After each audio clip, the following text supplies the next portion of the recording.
Que la gracia y la paz de nuestro Señor Jesucristo esté con todos ustedes, queridos amigos. Ser cristiano durante todos los siglos no ha sido una cosa sencilla, no ha sido una cosa fácil.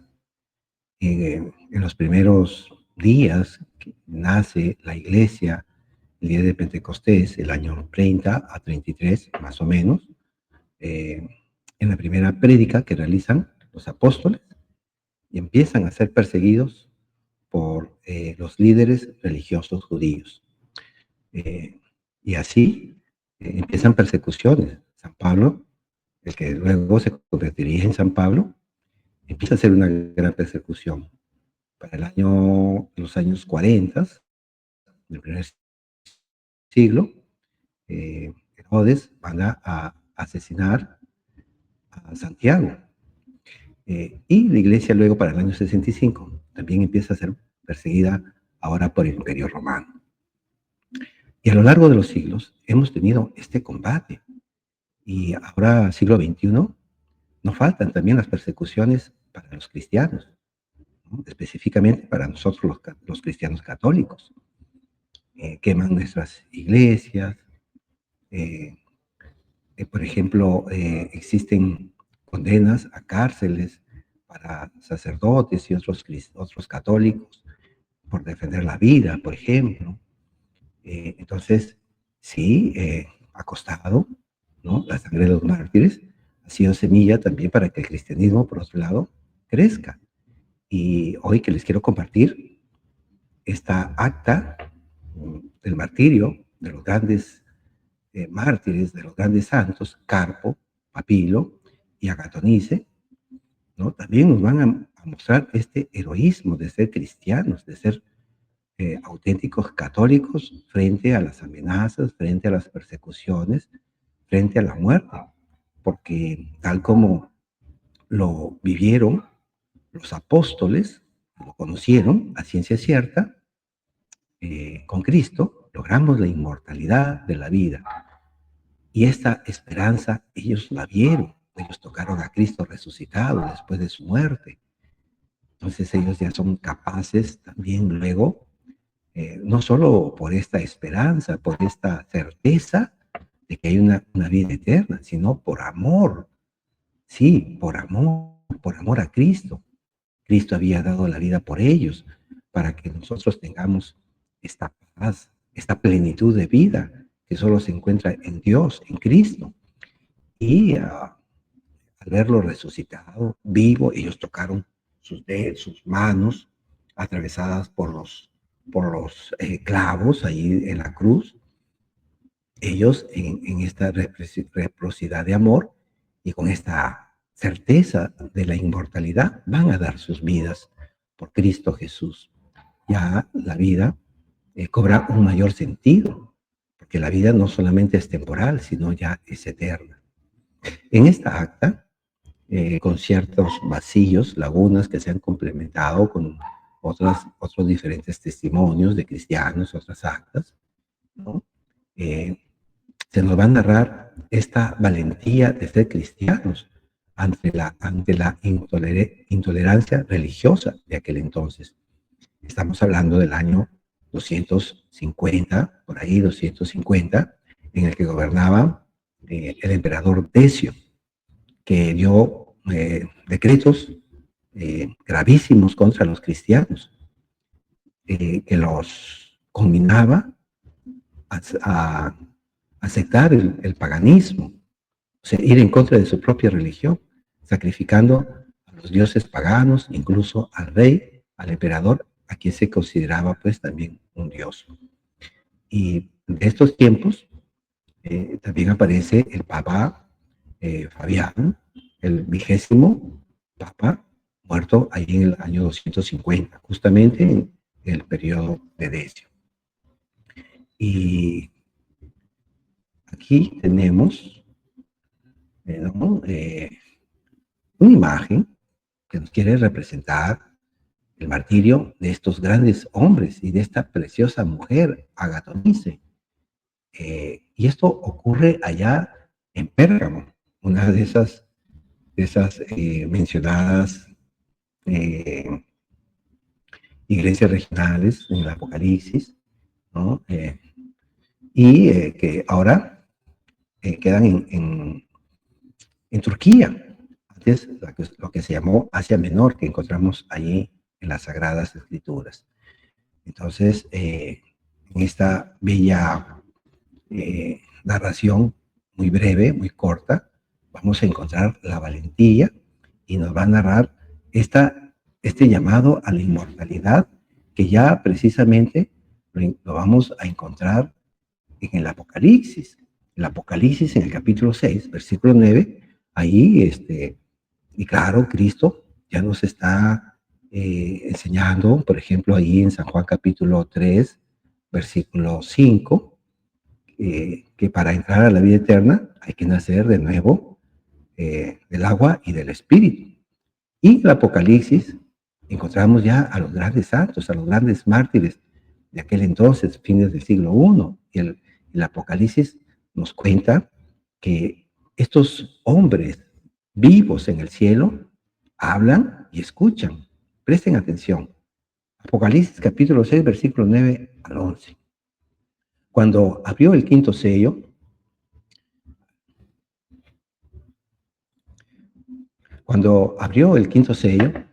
vi bajo el altar las almas de los que habían muerto por causa de la palabra de Dios y por el testimonio que tenían, o sea, su martirio.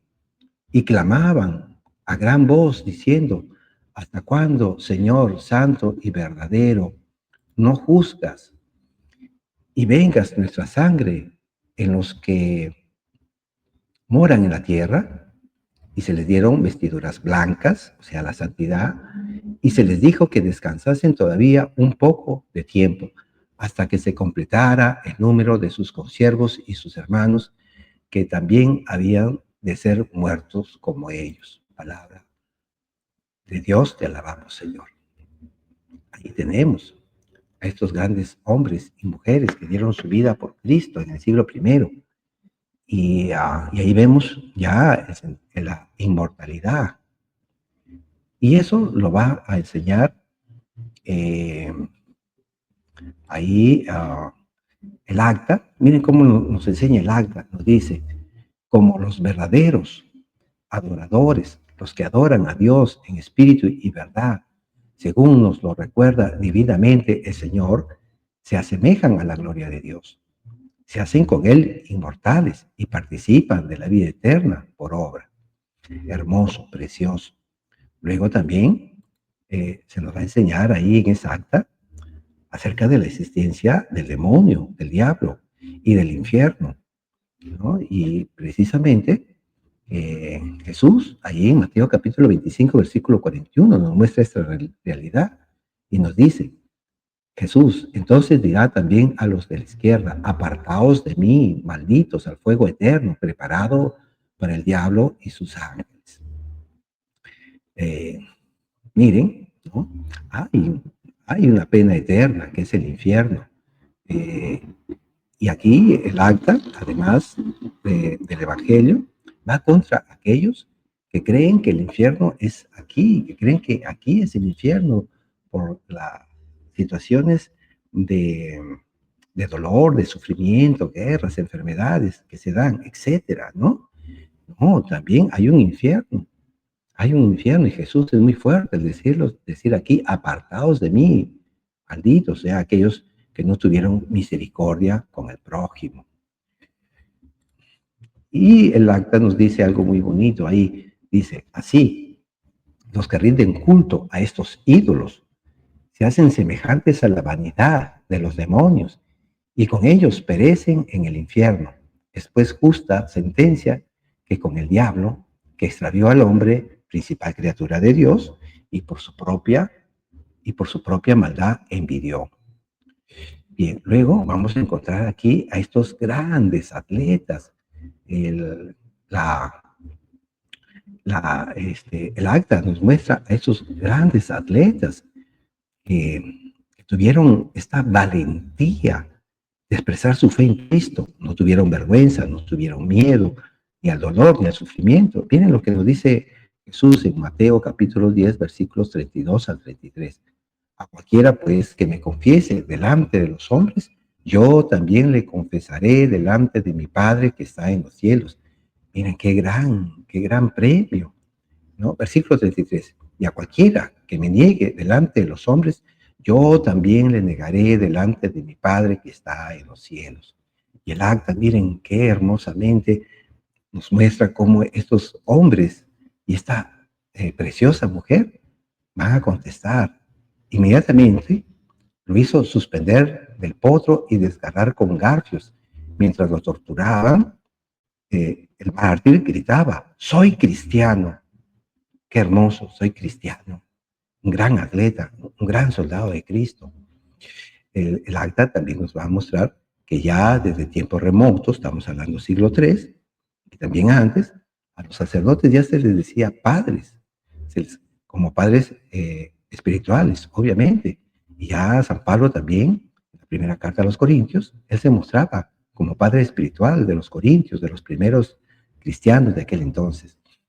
En la primera carta a los Corintios, capítulo 4, versículo 15, Pablo dice, porque aunque tengáis 10.000 años en Cristo, no tendréis muchos padres, pues en Cristo Jesús yo os engendré por medio del Evangelio. Palabra de Dios, te alabamos, Señor. Sí, ahí tenemos las bases de por qué nosotros a los sacerdotes le decimos padre, en el sentido de ser padre espiritual. Bien, miren, ahí está. Y miren cómo dice Papilo. ¿Quieres probar? Le dice el procónsul. ¿Quieres comprobar que no miento, sino que digo la verdad? En toda la provincia y en toda la ciudad tengo hijos según Dios. Eh, él, por las enseñanzas, por la catequesis que estaba realizando, la evangelización, había engendrado hijos espirituales en Dios. También, miren cómo es que esta acta nos muestra bellamente que el cristiano no le tiene miedo al sufrimiento, no le rehúye, al contrario, busca darle sentido al sufrimiento, un sentido trascendente, ¿no? Un sentido de también semejarnos a Cristo Jesús, imitarlo a Él, no porque seamos masoquistas o sádicos ni nada de eso. Miren qué precioso San Pablo también nos enseña sobre el dolor. Ahora me gozo en lo que padezco por vosotros y cumplo en mi carne lo que falta de las aflicciones de Cristo por su cuerpo, que es la iglesia. Entonces, nosotros a veces nos sacrificamos por nuestros hijos, dejamos de comer algo, etcétera. Dejamos de, por ejemplo, el estudiante deja de, por meses, de ir a fiestas, ¿no? O el deportista, de comer, por ejemplo, dulces. Hacen sacrificios por un bien superior. Entonces, el sacrificio, el dolor, para el cristiano, psicológicamente hablando, no es un masoquismo, no es un desorden, por el contrario, el sufrimiento siempre va a estar presente y tenemos que saberle dar un sentido y saber tener una comprensión y un adecuado manejo de ello. Y eso es lo que nos enseña aquí esta acta. Nos dice, mientras decía esto, Carpo, aplicaron el fuego y él se puso a orar. Bendito seas, Señor Jesucristo, Hijo de Dios, por haberme juzgado digno a mí también, pecador, de tener parte en tus sufrimientos. Entonces estos sufrimientos no son en vano y si los ofrecemos por la salvación de las almas, van a adquirir para Cristo un gran valor. Y finalmente, otra cosita preciosa que nos muestra esta acta son las reliquias de los mártires. Aquí tenemos la reliquia de Santa Rita de Casia, muerta a los 75 años. Miren a esa edad cómo se conserva su reliquia, es del siglo XV. Imagínense, imagínense. Precioso, ¿no? Eh, Santa Rita, Santa Rita de Casia, siglo XV, muerta en el año 1457. Precioso. Y también tenemos aquí de una joven que es Santa Bernadette Soubirous, aquella jovencita a quien se le presentó la Virgen María ahí en Lourdes, Francia. Y miren cómo es que nos habla el Nuevo Testamento, los Hechos de los Apóstoles, sobre las reliquias de San Pablo. Hechos 19:12. Llevaban a los enfermos los paños o delantales de su cuerpo, y las enfermedades se iban de ellos, y los espíritus malos salían. Tremendo, tremendo. Ahí están las reliquias de, de los santos. Miren cómo se conserva incorrupto el cuerpo de Bernadette, joven de 35 años. ¿No? Miren cómo se ve en sus manos, su rostro tan hermoso, tan bello, una joven preciosa, santa. Bien, entonces vamos al acta. Vamos al acta.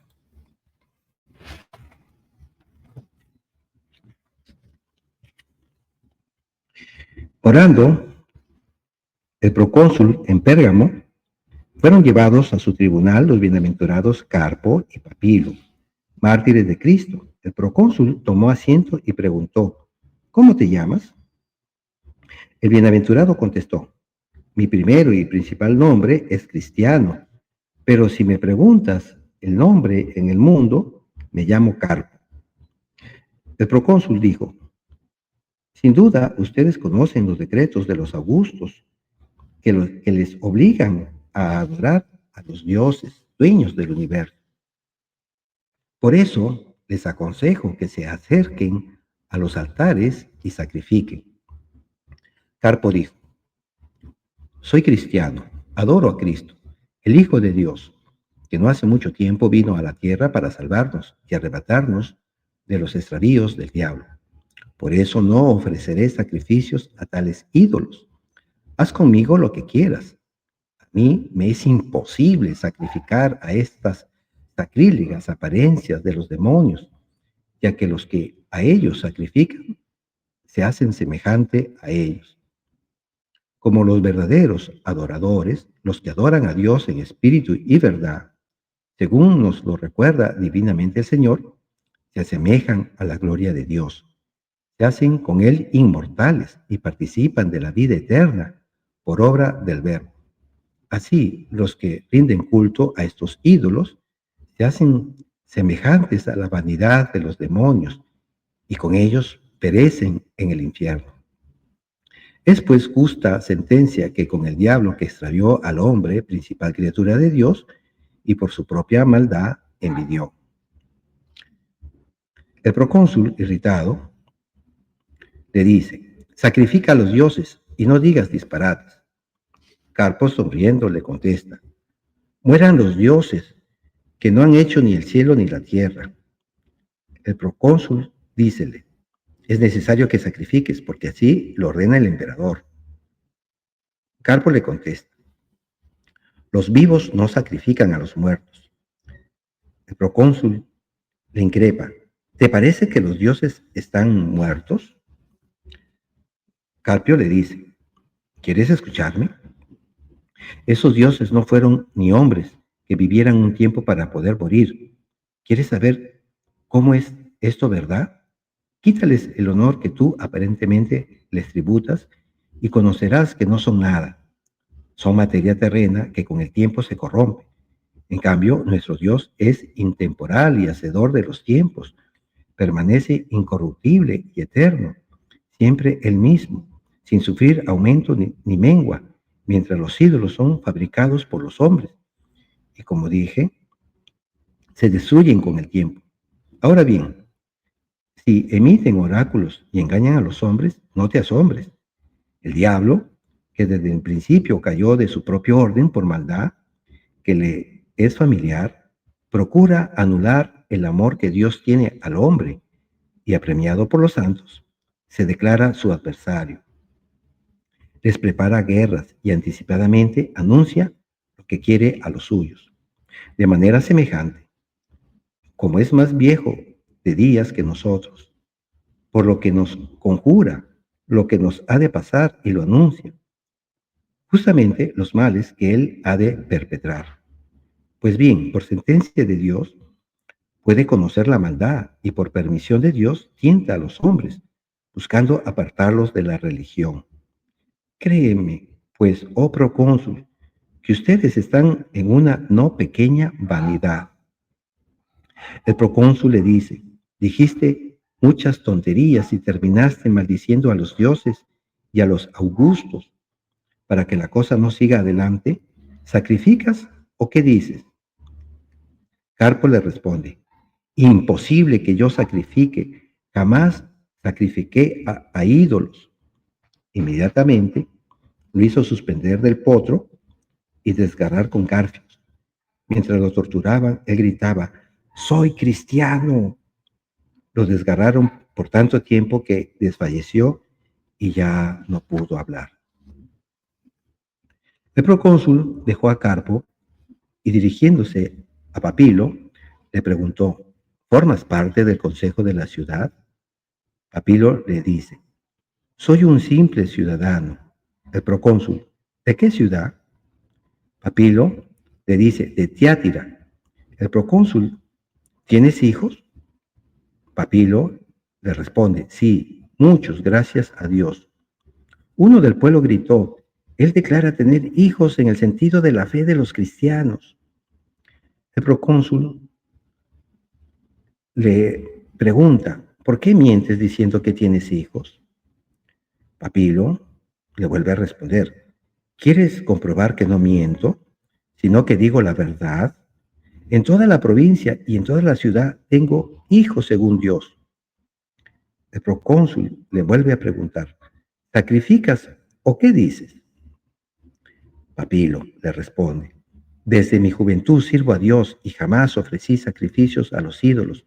Soy cristiano y nada más escucharás de mi boca, porque tampoco es posible decir nada más grande ni más bello. También a este lo hizo suspender del potro, donde fue desgarrado por 3 parejas de verdugos que se alternaron. No se dejó escapar ni una queja y como valiente atleta soportó la rabia del enemigo. El procónsul, al ver la constancia extraordinaria de los mártires, los condenó a ser quemados vivos. Bajando del potro, ambos caminaban presurosos hacia el anfiteatro, deseosos de verse cuanto antes libres del mundo. Clavaron primero a Papilo en el poste, lo levantaron en alto y encendieron la hoguera, en la que el mártir tranquilamente se recogió en oración, entregó su espíritu. A continuación, Carpo fue clavado en el poste. Los espectadores más próximos lo vieron sonreír y sorprendidos le preguntaron, ¿qué te pasa? ¿Qué ríes? El bienaventurado contestó, he visto la gloria del Señor y me regocijé. También porque me voy a ver libre de ustedes y no tendré parte en sus maldades. Un soldado amontonaba haces de leña cuando les prendió fuego. El santo desde lo alto del patíbulo dijo, también nosotros somos hijos de la misma madre y tenemos la misma carne, pero todo lo soportamos con la mirada fija en el tribunal de la verdad. Mientras decía esto, aplicaron el fuego y él se puso a orar.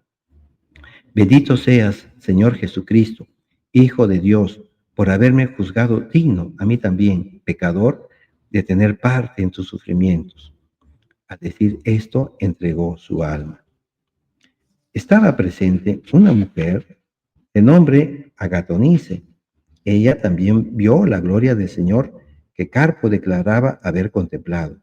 Comprendió que era un llamado del cielo y al instante exclamó, este banquete está preparado también para mí. Tengo que tomar parte y comer de este banquete glorioso. El pueblo le gritaba, ten lástima de tu hijo. La bienaventurada Agatonice contestó, mi hijo tiene a Dios. Como Dios vela por todos, así tendrá compasión de él. Yo, ¿para qué me quedo aquí? Se despojó de su manto y henchida de júbilo se fue a clavar en el poste. Los espectadores, en lágrimas, protestaban. ¡Qué sentencia inicua y qué decretos injustos! Levantada ya en el poste y alcanzada por el fuego, Agatonice gritó por 3 veces: Señor, Señor, Señor, ayúdame, porque en ti me refugio. De esta manera entregó su espíritu y consumió el martirio con los santos. Los cristianos recogieron en secreto las reliquias de todos y las guardaron para gloria de Cristo y alabanza de sus mártires. A Él deben la gloria y el poder junto con el Padre y el Espíritu Santo, ahora y siempre, por los siglos de los siglos. Amén. Qué hermoso y precioso testimonio. Inmortalidad, ¿sí? No como, lamentablemente, en el protestantismo se enseña que la persona que apenas muere, ya su alma ya no tiene conocimiento de las cosas espirituales, pero el acta y la Biblia nos muestran lo contrario. Todos estamos llamados a la inmortalidad en Cristo Jesús nuestro Señor. Que Dios los bendiga.